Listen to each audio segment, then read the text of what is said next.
Tenggara Timur. Renata, bagaimana dengan nasib para pelajar yang menjadi korban erupsi Gunung Lewotobi hingga saat ini?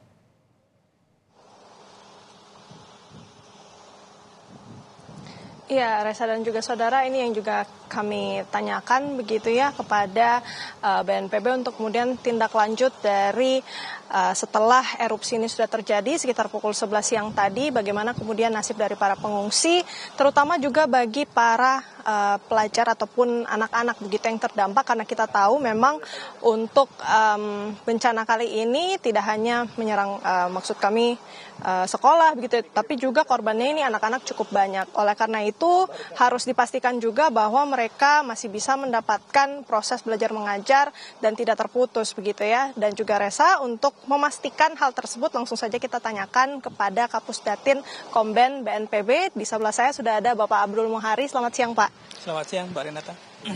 Pak Abdul Muhari, mungkin bisa dijelaskan nih Pak, ini kan sudah berjalan selama 4 hari pemantauan dari BNPB. Bagaimana nasib para pengungsi di sana khususnya untuk anak-anak? Proses kegiatan belajar mengajarnya seperti apa?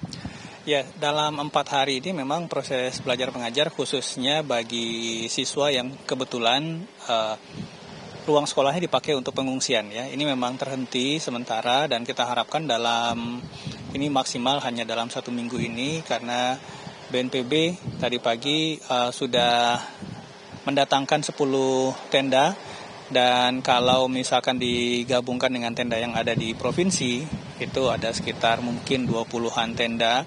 Ini kita akan gelar dalam 1-2 hari ini, termasuk juga tentu penyiapan alat perangkat untuk mengajar, papan tulis dan lain-lain. Nah, ini kita upayakan bisa selesai di minggu ini supaya awal minggu depan anak-anak ini bisa mulai untuk belajar. Dan tentu saja juga kita harus memperhatikan guru ya. Guru juga ada yang terdampak, kita akan pastikan kembali, kita berkoordinasi dengan Dinas Pendidikan Kabupaten Flores Timur dan Provinsi NTT.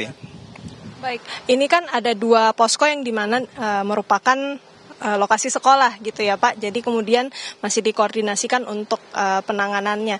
Nah, apakah dari 2 posko ini dengan adanya erupsi begitu ya Pak, apakah mereka akan terdampak juga nih Pak? Dan adakah kemungkinan akan dipindahkan poskonya atau seperti apa?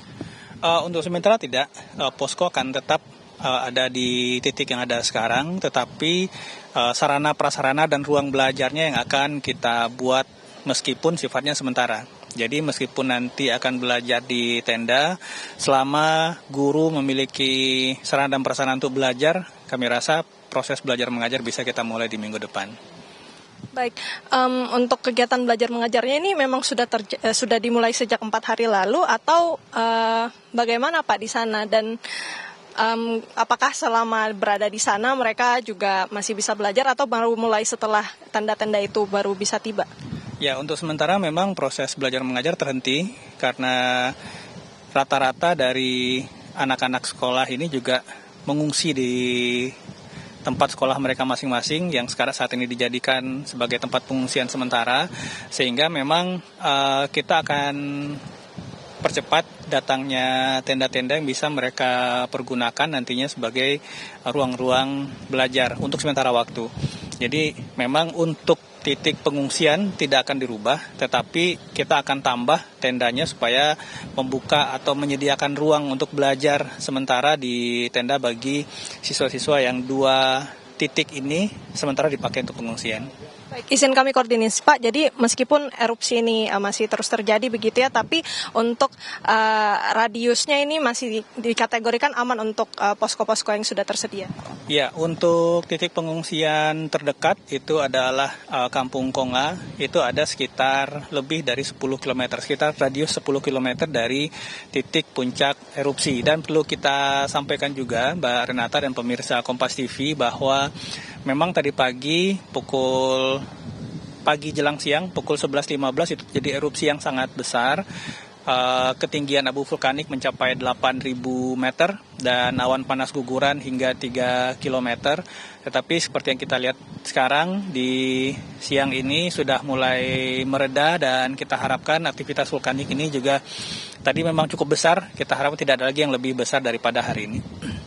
Terakhir Pak, ada imbauan tambahan mungkin untuk menggunakan masker, kemudian untuk beberapa kecamatan yang di sekitar sini, adakah memang urgensi untuk mengevakuasi diri atau seperti apa? Ya, untuk akses ke lokasi 7 km saat ini sedang kita tutup. Sangat terbatas sekali akses masuk kecuali petugas yang akan mengevakuasi warga yang kebetulan sudah ada di dalam ya.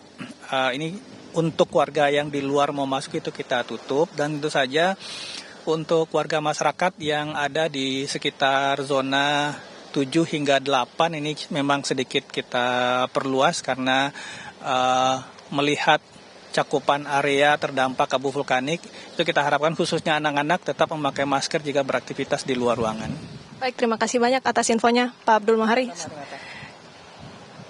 Ya, saudara dan juga Resa, itu dia tadi wawancara kami bersama dengan Kapus Datinkom BNPB Abdul Mohari. Kita sudah menanyakan bagaimana kemudian proses KBM, kegiatan belajar mengajar, dan memang yang info terbaru selama 4 hari pengamatan dari BNPB ini memang situasi belajar mengajar terpaksa harus berhenti karena resource sumber daya ini masih sangat diperlukan untuk kemudian dilengkapi sehingga kegiatan belajar mengajar bisa dilakukan. Tentu sumber-sumber seperti buku, kemudian juga dari tenaga kerja seperti guru, begitu ya, ini yang masih perlu dipastikan lagi. Resa dan juga saudara, BNPB tentunya masih akan terus berkoordinasi dengan dinas terkait, baik itu dinas pendidikan maupun juga sosial, bagaimana kemudian bisa memastikan kegiatan belajar mengajar ini masih tetap berjalan, meskipun kita ketahui dari posko-posko yang tersedia ini ada 3, 2 diantaranya ini merupakan sekolah ataupun gedung sekolah sebenarnya. Resa. Baik, terima kasih Renata Pangelo, jurnalis Kompas TV melaporkan langsung dari Flores Timur, Nusa Tenggara Timur. Selamat kembali bertugas, tetap hati-hati dan juga kesehatan.